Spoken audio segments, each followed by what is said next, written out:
Did you know that humans are getting shorter? What does bacon and eggs have to do with the CIA successfully overthrowing the government of Guatemala? Which country has a life expectancy of only 14 years old? Learn the stories behind these and so much more in my new book, Facts That Aren't True. Link in the description. So, was it wrong that he had conjugal relationships with a 9-year-old? If she was physically, emotionally, and spiritually an adult, then yeah, there's morally nothing wrong with that. The age is irrelevant in Islam.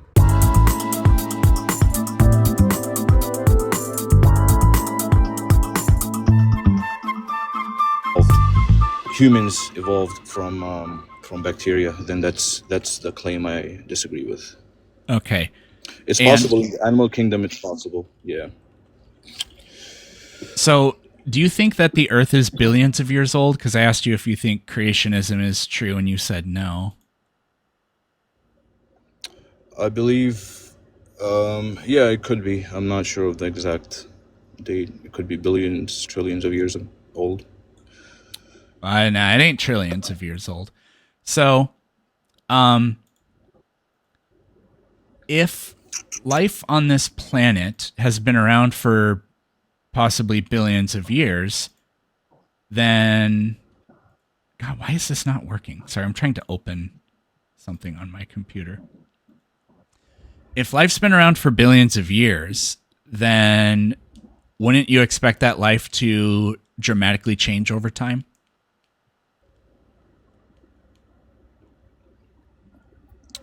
Um, yeah, it's possible. Adaptation is possible. Yeah, I don't disagree with that. But So, okay, what I let disagree let's with is let's the do it this claim. way. Let's do it this way instead, because you invoked humans. Do you think that humans have existed for the entire time that the Earth has existed?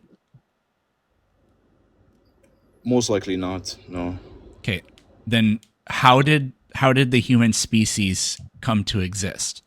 I say through God evolution. created. Yeah, I say God created Adam and Eve as the first human beings, and it is likely that they, in terms of their genetic makeup, for God, it's not possible to. So when our claim is that God evolved, or he could have done the evolution part within a fraction of a second from dirt into actual human beings. So that's it's not even a. I think it's irrelevant to talk about the actual methodology of how God did it, because essentially you and I are saying the same thing. You're saying that we evolved from stardust at some point. We're not saying the same thing at all. Okay, so how do we evolve? Were we stardust at some point? I was never stardust. No, Okay, so before the Earth was formed, where did the Earth come from? the Earth coalesced from a nebula of material in space, but that's not the same thing as that's where I came from. How is it not the same thing? Nebula of stuff eventually became Earth. Because, okay, Earth eventually yep, gave rise to you. I can explain it to you. I have a cat, right? And my cat eats cat food. And obviously, animals need food to grow and nourish their bodies. So, is it accurate to say that cat food turns into my cat? It helps in the growth of your cat. Sure. Is it accurate to say that cat food turns into cat? In one sense, yes. Okay, well, I think it's absolutely not reasonable because it skips about a billion necessary transformative steps in between. So, Okay. Stardust, at one point, there were no living creatures on planet Earth. I'll grant that, but that was billions of years ago. Today, there are living creatures. So, you don't get to skip billions of years worth of steps and say Stardust turned into people. So, if humans I did mean, evolve, you know what I meant. You know what I meant. So I just didn't mean Stardust kind of. itself. So, Well, I think you know what I meant. sure. If So humans other laws of physics were involved. You're saying that the laws of physics were involved in turning this nebula into the Earth. Chemical reactions were responsible, in converting this into the earth, and within the earth, there's chemical reactions taking place that eventually gave rise to the first cell magically, and the first cell evolved Preach into bacteria, into banana, whatever, and then we are now as human beings. So that's your claim. Amen. Yes, Hail Satan. absolutely. Let's go. Okay, so you Absolutely. knew what I meant. I mean, you know the arguments, so I don't know why get into the details. But what is before the with these discussions that I've had in the past, a lot of the problems come about when we are not clear on certain definitions of truth about God, definition about what is evidence. So I think we should run that through before we go into any details about me giving you proof that God exists, because I can give you all the proof in the world and you could just say, oh, by the way, that's I thought we were having a because we have a conversation different about definition. evolution. Okay, you want to stick to evolution? I'm not interested in evolution, by the way. I told you my position, that I believe that human beings came from Adam and Eve, and it is possible Sure. that evolution took place in the animal kingdom. Adaptation is something possible. If you would be so kind, though, can we spend like 1 minute on the topic? So I'm not well versed with biology or anything like that, but we can if you want to. If humans did evolve, what would the evidence look like? If the humans did evolve from a banana, or No, not from a banana. Just if humans evolved in general, what would the evidence look like? if the humans did evolve, What would the evidence look like? for me, evidence is not just limited to testimonial, stuff, evidence from the scientists. So for me, evidence should be logical. So I don't know what logical um, evidence would look like. can When you I think about- can I like help you out here a little bit?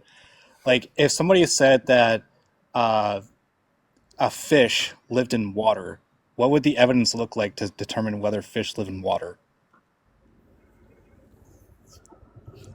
If the fish lived in water, what would the evidence look like? So they have to define what a fish is, and define to me what water is. We're going to have to skip this.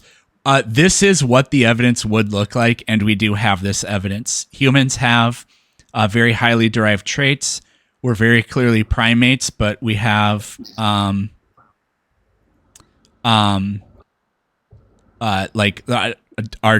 sorry, I got a notification that my live is restricted and it distracted me.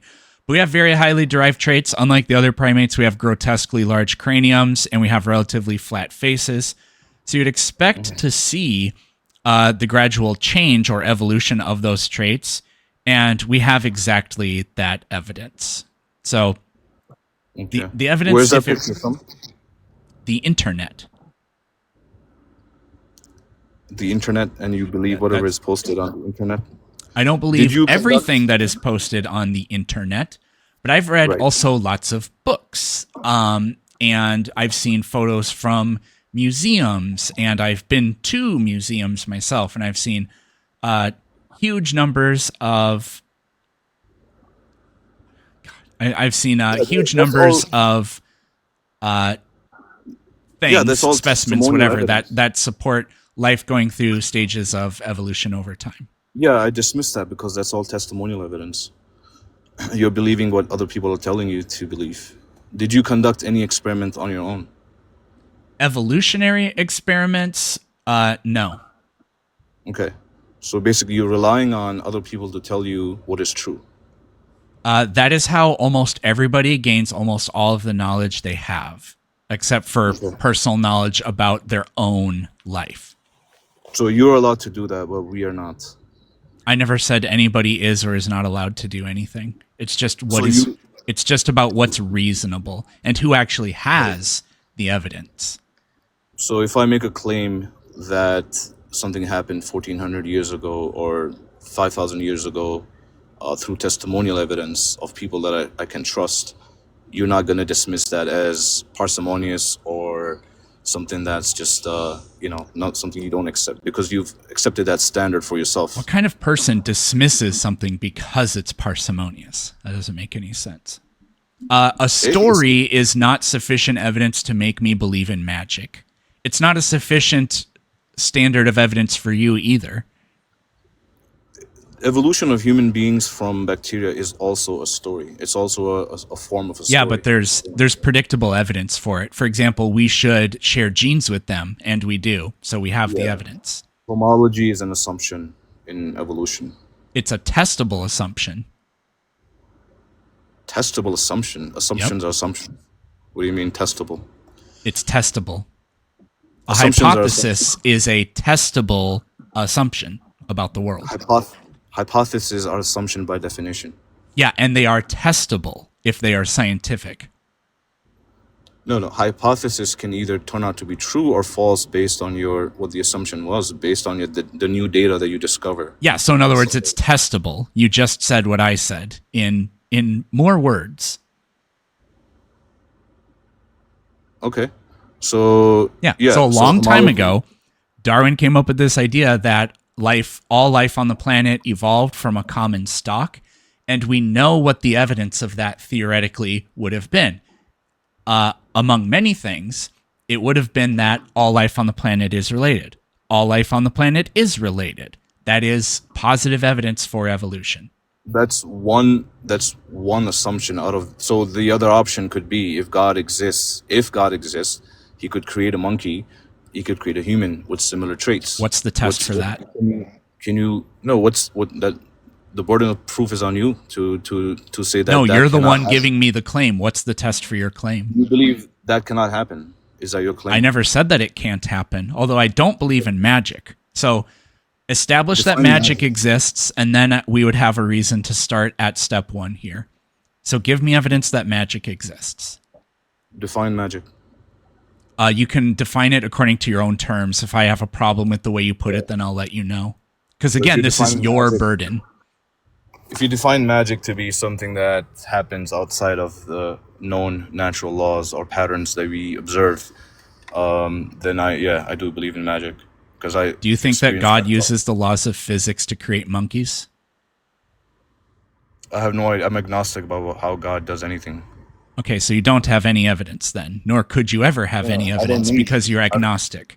So we don't have any evidence of God, and you are incapable of providing any evidence because you're agnostic, which means you don't think anybody can know any of this. So what do you want to talk about next? Anything I'm agnostic about are things that are irrelevant to me. So I don't care how God created anything.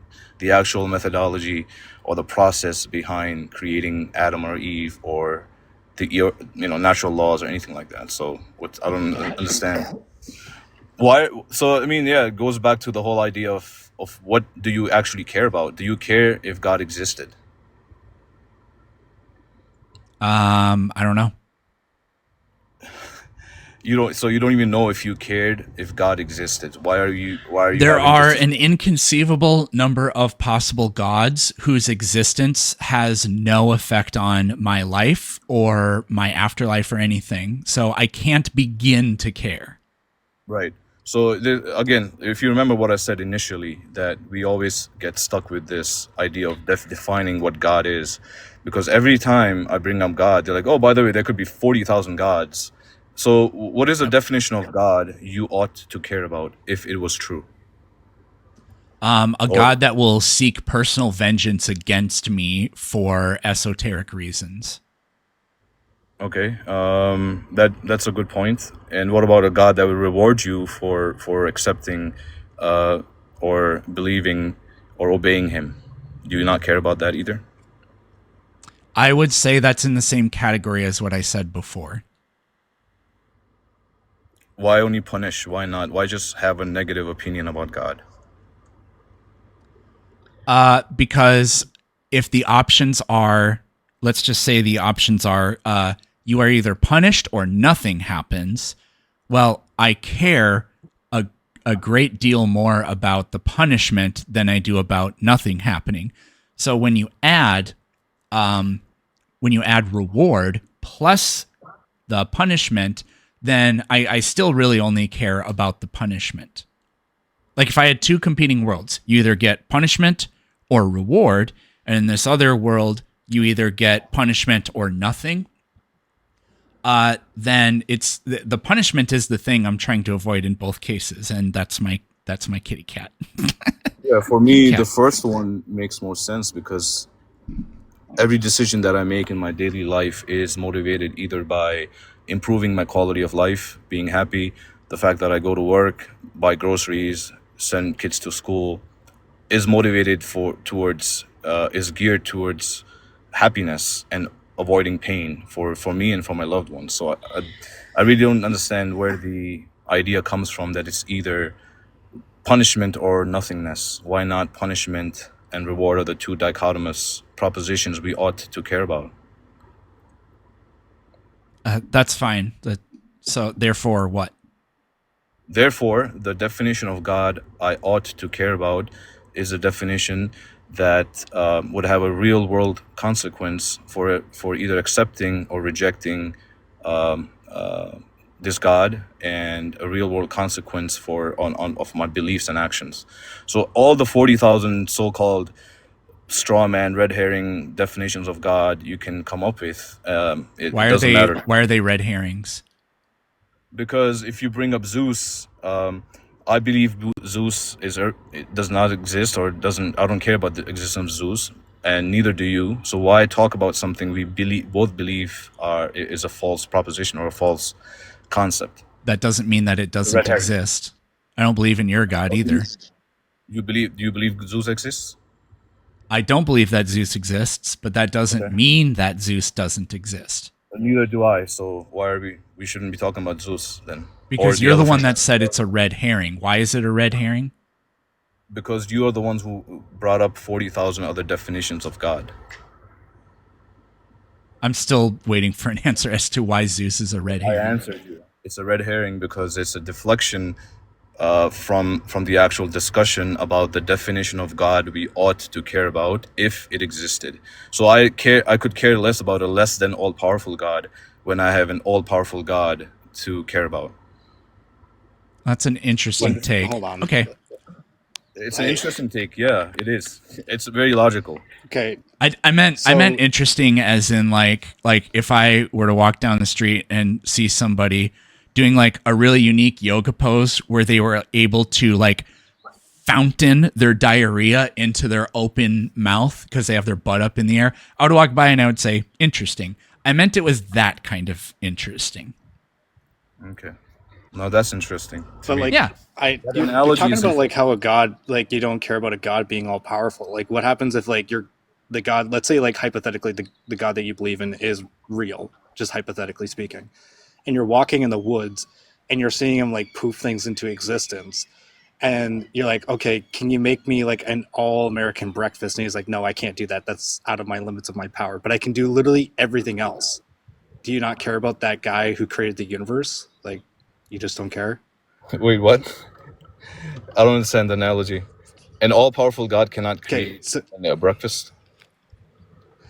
I'm saying, like, hypothetically, your God exists, right? But your interpretation of the God that you believe that exists is wrong, and he's not all-powerful.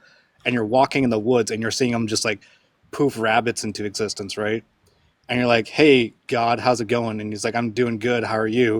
And you're like, say, since you're poofing things into existence, I'm really hungry. Can you make me an all-American breakfast? And he's like, no, that's something that I just can't do with my powers.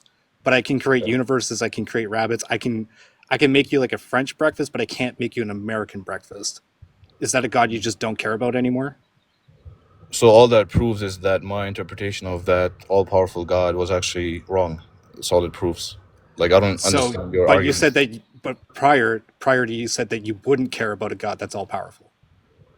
Yeah, by definition, if something. But I just gave you an interpretation of your God that's not all-powerful, so you would not care about your God anymore, right? Do you understand the difference between a logical definition of something and my interpretation of it? Could be true or false. Logically, what I'm talking about is an all-powerful entity, definitionally, that cannot be that something Right. can. And I'm taking that definition and I'm saying that your God is not that, and he can't create an American breakfast. Oh, so you're changing the definition of what an all powerful means. No, I'm just saying that he doesn't have that property. You're not listening. Okay, so we're not talking about the same entity then, and it's a different God you're talking Yeah, about. I'm just saying that your entity that you believe exists does not have that property. Your interpretation's wrong, right? He created the universe. I'll grant you that he created the universe and everything, but he cannot create an American breakfast. He just isn't all powerful. Do you not care about that God anymore? No. Interesting. I only care about the God that is all powerful. Yes. Okay. And So you would denounce your God. I don't get the then? point. To be honest, I did not understand what the point of this was, but we can move on. I don't even remember what we're talking about. Do you think you have evidence that your God exists or something like that? I don't actually know what we're talking about. We were talking about definitions, and no. and then you pulled me back to evolution for a minute. So we now understand which God we are talking about, right? I don't want to hear like, oh, what about the Ganesh? Well, sort of. We're talking about a nebulous, completely incoherent God. Yes. Oh, so you think that this definition of God is impossible by definition? I said it's nebulous and incoherent. I didn't say it's impossible. Can you prove it? What? Can you prove this claim? That it's incoherent? Yes, I can demonstrate that you have zero ability to describe anything about it. You haven't even asked me the definition properly. All we were discussing is all power. I didn't say this has happened yet. I said that it will happen. So maybe I'm a prophet. So okay. Tell me about your God. So the definition of God that I'm working with is all-powerful, all-knowing, most merciful, all good, eternally existing, and independent. Okay. So describe any of those properties. Describe it? Yep. Do you understand? What is it that you don't understand by power? It's up to you. I said you wouldn't be able to do this, so please don't prove me right. Well, you can act obtuse. I don't know. It's literally according to you. It's not according to me. It's literally according to you. So power would mean the ability to do something that's within the realm of logic. And yeah, you can just make that all powerful. In the English language, it's pretty straightforward what all power actually means. Well, those sure were some words. So you have issues with actually defining. He's all good, right? He's all good and all merciful. So why has your God not gotten rid of evil? Most merciful, I said. You didn't hear what I said. So if he is the most merciful, is it merciful to allow people to die pointlessly? When you can stop it from happening? No, so we believe... No? Okay, I agree. So your God doesn't exist then. Prove it. Evil exists. Your God, if your God is all-powerful and most merciful, then it wouldn't allow for evil to exist. So it doesn't exist. So we believe in the day of resurrection, day of judgment, where all of the wrongs will be corrected, and they will be rewarded for anything that was unjust to them, done unjustly to them. So where's the evil here? Can you prove it? Sure. So what's going to happen to I don't know, just some random let me try to think of it. He's dying. O.J. Simpson, right? He almost certainly killed some people. What's going to happen to him? On the day of judgment, he'll be accountable for his actions if he actually did it. If babies died without any reason, obviously any child that dies is without a reason. There should be no justification of a child dying.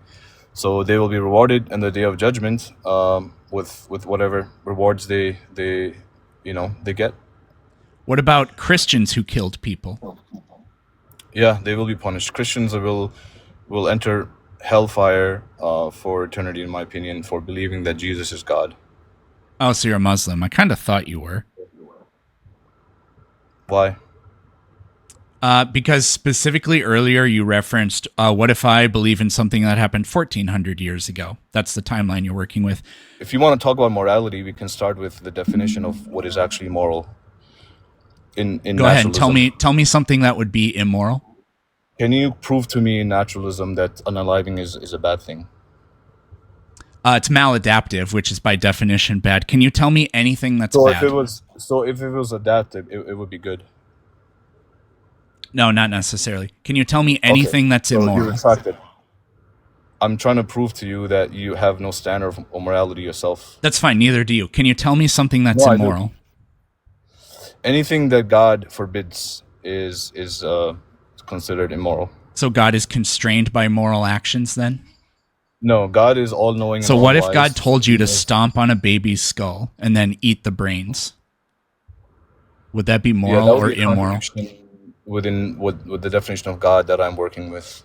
So your God is constrained by morality. So morality exists independent of your God.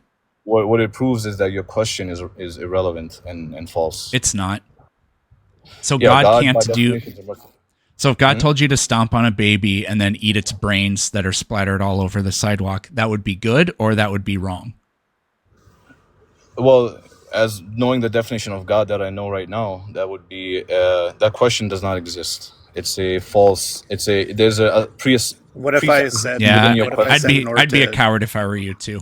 So would it be what if I wrong said or would that it be in order good? to do? Hold on, Peterson. What if in order to do that it was to save everybody on the planet? Like, let's say, like he's like, you got to stomp on this baby's head, eat the brains, in order to save the rest of the planet. Is it good or bad? I don't know. I mean, you're giving me hypothetical. So we're working with a God that is most merciful, all-knowing, all-wise, and all-good, right? Yeah, he's all knowing. Okay. Yeah, he's all So knowing. if He's he all asked me good, to right? He stomp says on it's a a good baby, thing to eat the baby's brains. right? So he would know if that baby would turn into a future mustache man or not. So yeah, I mean, I think it would be moral in this hypothetical scenario. Yes. What's your point? So everything is morally permissible in your worldview. Yeah, God knows if that baby would turn into a future mustache man. So, okay, if everything is morally permissible, then nothing is moral or immoral. No, anything God forbids is immoral. Anything God permits is moral. Is there anything that God cannot permit? I'm agnostic about what God cannot permit. It's irrelevant to my salvation. So, well, I think you answered this earlier. There is absolutely nothing that God can't permit. So there's no such thing as what the moral and what the immoral things are. You just believe in some weird kind of divine command theory. yeah, so the command theory morality is really applicable to human beings. It's not even outside of, like, even if you go to the animal kingdom, we don't question why a gazelle got slaughtered by a lion.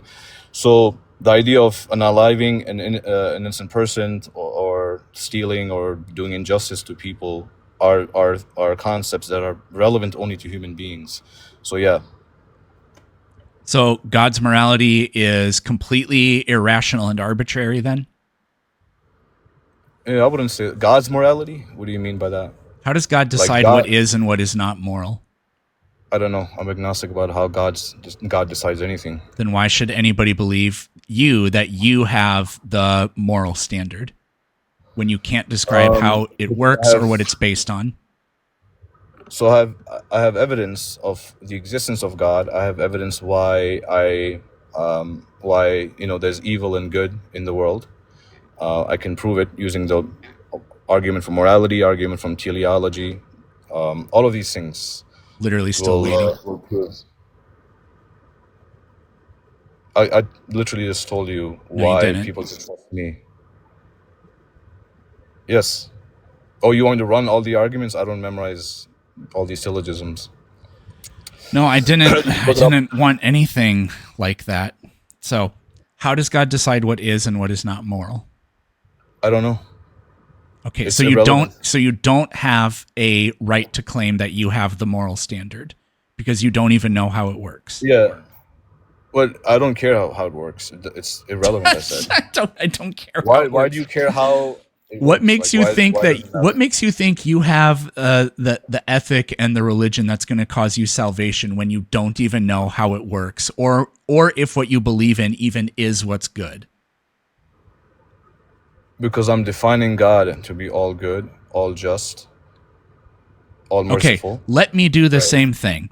And I believe in a God that says, kill all people who are you. Mm-hmm. Am I just? Oh, well, you have to provide your evidence for why you believe that. It's personally revealed to me. Okay. Yeah, we have to prove that God actually revealed that to you. I did prove it by the revelation. God, well, actually, I'm not the standard, and neither are you. God is. And God's perfect revelation cannot ever fault, and he revealed it to me. And so, therefore, that's how I know it. Okay. Yeah. Yeah. So knowing what I know now, I have to put a you kid in diddler, some some desert rat kid diddler in the 600s can say God told me a bunch of stuff, and then he goes off and diddles some kids named Aisha, and then people believe it for no good reason. And you can't take that claim, or you can't take my claim, which is equal to yours, except there's no kid diddling. That's just in your belief system. And say that yours, epistemologically, logically, or anything, is any better. Yeah, of course, you will always go to this argument of marriage and age of consent. You have nothing else to talk about, right? So why did Muhammad let me ask you this question. penetrate a 9-year-old girl named Aisha? I don't know. Yeah, you do. So you reject the hadiths? No, I don't know. Okay, so it did happen, and you do believe it. Was it Is wrong that that he diddled a 9-year-old? Why would you talk about someone like that? Like, I don't like. Isn't why that would I call insulting? Muhammad a kid diddler? Well, he diddled kids, Right. so that would be that's so can part you of the prove that? framework I use. People that diddle kids, I call kid diddlers. What do you call age people who does- diddle kids? So when we are saying from our Dineksha, what do you call people that diddle kids? yeah, of course you're gonna mute me now, right? When I'm answering. You're not answering. The only question you're allowed to answer is, what do you call kid diddlers? Yeah, I mean that's would be something that's You immoral. call them prophets, right? What's diddling? What's diddling? I don't understand that term. Yeah, you actually do. So was it wrong that he had conjugal relationships with a 9-year-old? If she was physically, emotionally, and spiritually an adult, then yeah, there's morally nothing wrong with that. Can you prove it is? How do you know? How do you know when those things happen? How do you know? Because we have hadith showing that she was an adult. So if it actually wasn't right, but these people had to preserve Muhammad's image of perfection or whatever, then couldn't they just write down that she was real mature for her age? That is what would happen, right? Yeah, no, we're not talking about atheism. So is it possible that the hadiths are lies? Why are you muting me when I'm trying to ask you a question? Is it possible that the hadiths are lies about her mental and about her maturity? Yeah, I mean, some hadiths mention that she was actually 19. So the age is irrelevant in Islam. Age is irrelevant in Islam. Goodbye.